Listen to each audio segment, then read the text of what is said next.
Lamia göy burada mənim haqqımda nələr yazıblar, olmazsa sözlərini deyiblər. Bu açıq-aşkar təhqirdir. Bilirsən ki, artıq cinayət məsuliyyəti yaradır.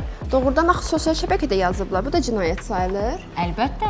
Azərbaycan Respublikasının Cinayət Məcəlləsinin 148.1-ci maddəsinə əsasən sosial şəbəkələrdə kimisə saxta profillərlə təhqir etmək qanunla qadağandır. Bu, cərimə və ya hətta azadlıqdan məhrum etmə ilə cəzalandırıla bilər. Cinayət Məcəlləsinin 148.1-ci maddəsi nəyi nəzərdə tutur? Azərbaycan Respublikasının Cinayət Məcəlləsinin 148.1-ci maddəsi internet informasiya ehtiyatlarında saxta istifadəçi adlar, profillər və hesablardan istifadə eləyərək kütləvi nümayiş etdirməklə böhtan atma və təhqir etmə hallarını əhatə eləyir. Bu maddəyə əsasən belə əməllər aşağıdakı cəzalarla nəticələnə bilər.